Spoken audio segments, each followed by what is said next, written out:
आप सभी को प्रणाम निवेदित करती हूँ, स्वागत करती हूँ आज के इस एपिसोड में, आज के इस वीडियो में। आज का ये जो वीडियो है ये शांति कुंज आश्रम के द्वार क्रमांक 2 की तरफ से आरंभ हो रहा है, लेकिन ये समाप्त कहाँ हो रहा है ये बताने से पहले एक छोटी सी कथा आप सबको सुनाना चाहती हूँ।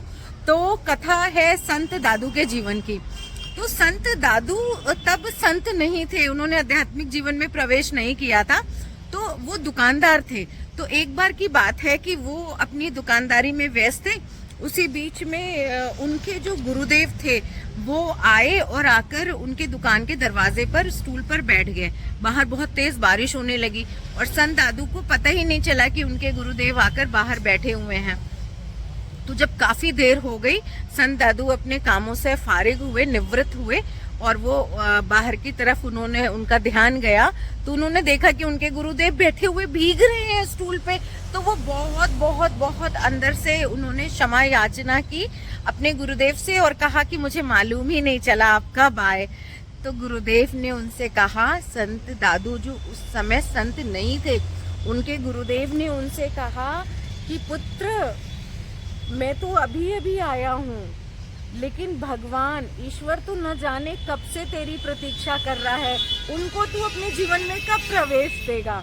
ये वो क्षण था, कहते हैं, जहाँ से संत दादू का जीवन परिवर्तित हो गया। इसीलिए कहा जाता है कि गुरु गोविंद दोऊ खड़े, काके लागू पाए, बलिहारी गुरु आपने गोविंद दियो बताए। तो ईश्वर तो सब जगह व्याप्त है ना, कण कण में व्याप्त है, लेकिन उसका बोध कराने वाला, उसका वास्तविक ज्ञान कराने वाला तो गुरु ही है। तो आज जैसा कि मैंने कहा था ना, ये द्वार क्रमांक 2 से आज का वीडियो आरंभ हो रहा है। तो ये समाप्त गुरु की समाधि के, गुरुदेव की समाधि के दर्शनों के साथ ये वीडियो समाप्त होगा। और बीच में एक बहुत प्यारी आपको यात्रा कराऊंगी। वो यात्रा देखिए, ये कितना सुंदर रास्ता है ना। तो ज्यादातर जो द्वार क्रमांक 5 है वहां से लोगों का आवागमन होता है। तो द्वार क्रमांक 5 से आवागमन होता है, चाहे गाड़ियों का, तो यहाँ और लोगों का कहीं से भी, यहाँ से भी हो जाता है। द्वार क्रमांक 2 से सीधे समाधि की तरफ जा सकते हैं और 3 से होता है लोगों का आवागमन। और 4 नंबर गेट पे हॉस्पिटल है यहाँ का।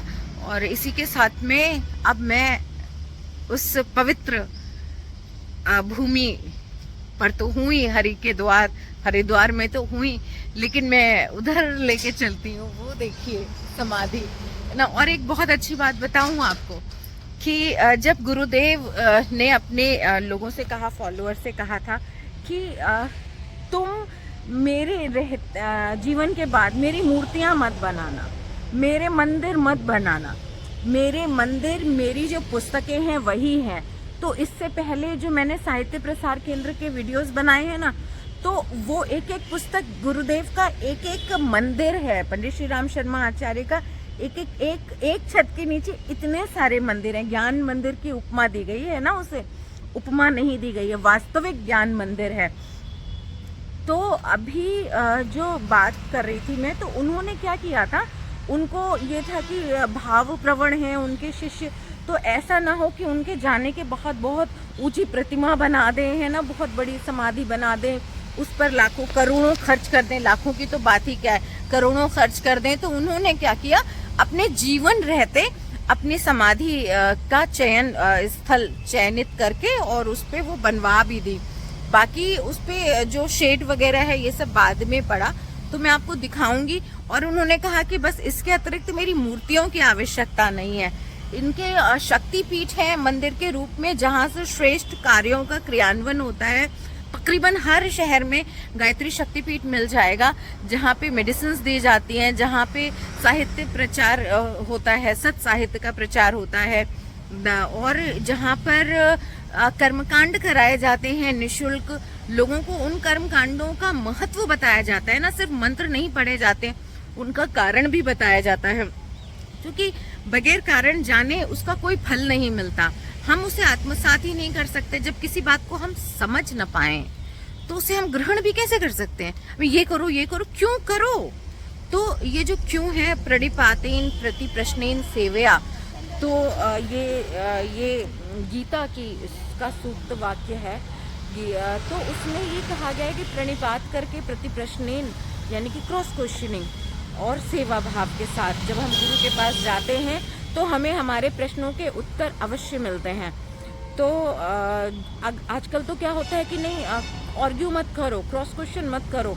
मैंने भी बहुत झेला है, लेकिन मुझे मेरे पिता बहुत ऐसे व्यक्ति मिल गए कि जिन्होंने कभी मुझे क्रॉस क्वेश्चन करने से मना नहीं किया, बल्कि उन्होंने मेरे अंदर ये हैबिट डेवलप की। तो जो लोग ज्ञानवान नहीं होते हैं वो तो घबरा जाते हैं, डांटने भी लगते हैं समटाइम्स, लेकिन जो ज्ञानी जन होते हैं वो मुझे हमेशा तृप्त करते हैं, मेरे जिज्ञासाओं का शमन करते हैं, मेरी अंतस चेतना मार्गदर्शन देती है मुझे। और गुरुदेव तो हैं ही। तो मैं गुरुदेव से नहीं जुड़ी थी, लेकिन उन्होंने अपना कृपा पात्र मुझे हमेशा से समझा।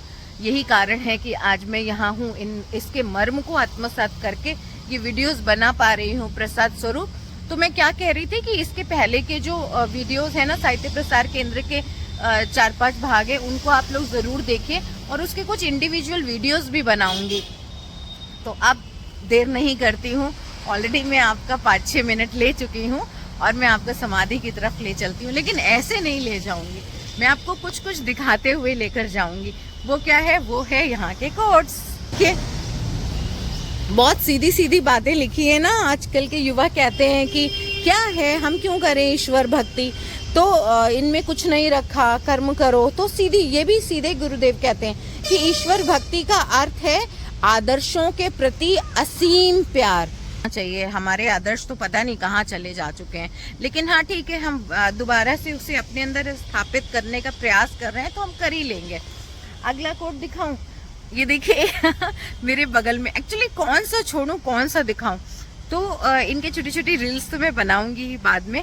कुछ जो चलते चलते ना अचानक मेरी निगाह को अपनी तरफ खींच ले रहे हैं। ये जो कोट्स है ना, मैं चल रही हूँ ना, मैं चलती हूँ तो ऐसे लगता है कि ये इनके हाथ निकल आते हैं और वो मुझे रोक लेते हैं, कहते रुको और हमें सुनो, हमारी बात सुनो। सिर्फ खुद ही बोलती रहोगी क्या, तुम हमारी बात भी सुनो। तो ऐसे करके ये मुझे रोक लेते हैं, है ना। तो यहाँ पर देखिए, ये कितनी अच्छी बात है। परिष्कृत चिंतन की परम उच्च अवस्था ही मुक्ति है। वाह, मतलब लोग पूछते हैं क्या मुक्ति है, क्या मोक्ष है। भाई जीवन के बाद किसने क्या देखा है, लेकिन जीवन रहते स्पष्ट रूप में लिख दिया, परिष्कृत चिंतन की परम उच्च अवस्था ही मुक्ति है। मतलब ये एक एक कोट अपने आप में पूरा पूरा ग्रंथ है। मतलब इतनी सुंदर, इतनी सरल व्याख्या मुक्ति की। ओफो, मतलब मैं अभिभूत हूँ। और वो तो आपको मेरी वाणी और मेरे इसको देखकर ही लग रहा होगा। मेरा तो मुंबई जाने का मन नहीं करता है, लेकिन जाना पड़ेगा क्योंकि काम है, EMIs है और भी बहुत कुछ है, तो जाना पड़ेगा। गुरुदेव कहते हैं कि ठीक है, जहाँ पर हो वहाँ पे रहकर काम करो। तो अब मैं आपको दिखाती हूँ। ओ ये देखिए, ये देखिए, ये भी फिर से बहुत बहुत बहुत सुंदर कोट। ये है, मन एवं आचरण की स्वच्छता ही ईश्वर तक पहुँचने का सुनिश्चित मार्ग है।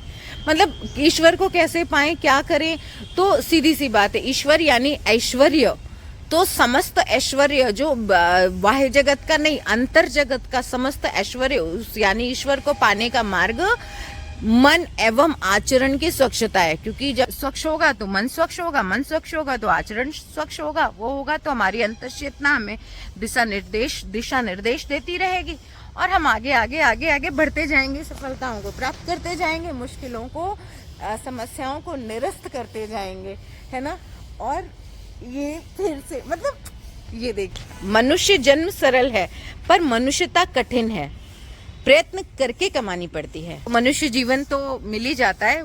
ऐसे कितने मनुष्य हैं जो भीड़ का हिस्सा है और बस नारकीय जीवन जी रहे हैं। तो मनुष्यता अर्जित करनी पड़ती है, मनुष्य का जन्म मिल जाता है, मनुष्य योनि मिल जाती है, कहा गया है। और यहाँ पर, और ये देखिए, ये कोट बहुत स्पेशल है। ये मेरे तमाम युवा मित्रों के लिए, मेरे तमाम फ्रेंड्स के लिए, जो लोग, जो हमारी इंद्रियां हैं उनके वश में हम रहते हैं ना, कि नहीं भाई सुबह उठा नहीं जाता, मन नहीं कर रहा। मन भी एक 11वीं इंद्रिय है। 5 कर्मेंद्रियां और उसके बाद में 5 जननेंद्रियां और उसके जो हमारी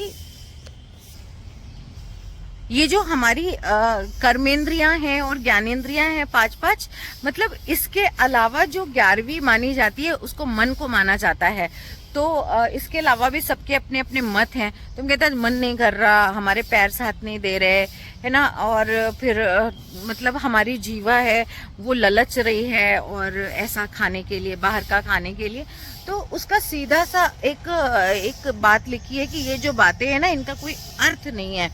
वास्तविक अर्थ है वो ये है, इंद्रियां आत्मा की शत्रु नहीं है, सेवक है, लेकिन हमने उन्हें शत्रु बना। पहले लिखा था ना कि मनुष्य योनि में जन्म लेना आसान है, मनुष्यता अर्जित करनी पड़ती है। तो जब हम आध्यात्मिक पथ पर चलते हैं मनुष्यता अर्जित करने के लिए, तो इंद्रियां स्वयं हमारी मित्र हो जाती हैं, और मित्र हो जाती हैं तो फिर तो आनंद ही आनंद है। मतलब अपने दुखों का निवारण हम स्वयं कर सकते हैं। तो गुरु ऐसा कुछ भी नहीं है कि हाँ बस कोई जादू टोना कर देगा और बस आपके कोई ऐसी सारी समस्याएं छू मंतर हो जाएंगी। गुरु ज्ञान देगा आपके अंतर, जो अंतस चेतना में, वो ज्ञान आपके लिए पल पल पर आपको दिशा निर्देशित करेगा, और वो ज्ञान ही गुरु है। तो वो पुस्तकों के माध्यम से है, और गुरु की साधना, ये सारी चीजें है। इस पर मैं एक अलग से वीडियो बना लूंगी कि उन्होंने क्या क्या बताया है, उनकी जो टीचिंग्स हैं, उनके जो लेसन्स हैं, उनके बारे में कभी आप लोग जानना चाहेंगे तो मैं अलग से वीडियोस बनाऊंगी। और ये देखिए, अब मैं यहाँ आ गई, अब काफी नजदीक आ गई हूँ मैं। यहाँ से दिख भी रहा है ना, लिखा है चैतन्य सिद्ध क्षेत्र।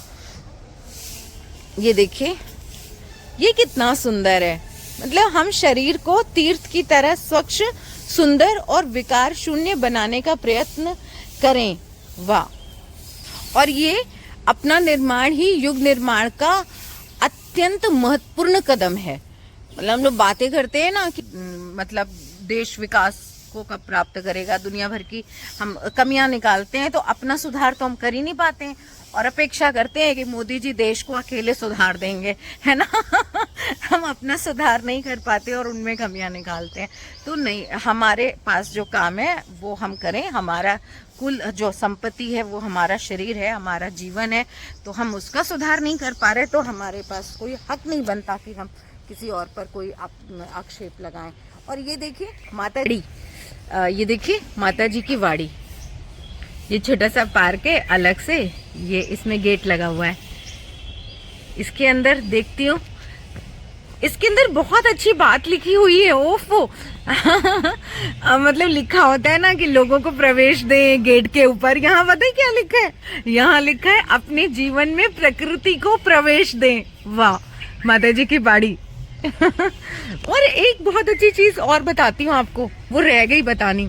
ये देखिए, बिलखती है धरती बचाओ मुझे, प्रदूषण से मुक्ति दिलाओ मुझे, है ना, कितना अच्छा। तो ये वाड़ी इसको डेवलप किया जाएगा, आई थिंक सो, मुझे मालूम नहीं है। तो ये देखिए, अभी तो खाली पड़ी है ना, इसका इसे डेवलप किया जाएगा। तो चारों ओर हरियाली, और उस हरियाली के बीच में मैं आप लोगों से बातें करती हुई कितनी प्रसन्नता का अनुभव कर रही हूँ, ये बता पाना, शब्दों में बता पाना संभव नहीं है, और शब्दों में बताने का मैं प्रयास भी नहीं करूँगी, क्योंकि शब्दों की शब्द साधन है सिर्फ, है ना, और साध्य नहीं है। साध्य तो वही है जो इस समय हो रहा है। तो आप लोगों के प्रति अब मैं आ गई हूँ कुछ। देखिए, ये दिखा की वाणी थी, ये देखिए चैतन्य सिद्ध क्षेत्र। अब मैं प्रवेश कर रही हूँ। ये देखिए आप लोग, ये समाधि स्थल की तरफ मैं प्रवेश कर रही हूँ। ये समाधि स्थल, इस तरफ चिकित्सालय है, इधर शिविर कार्यालय है, पीछे वेद विभाग था। ये समाधि स्थल, समाधि स्थल।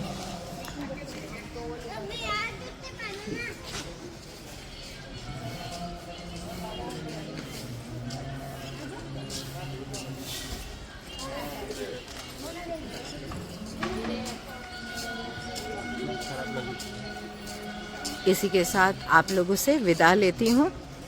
अगले वीडियो में मिलती हूँ। नमस्कार।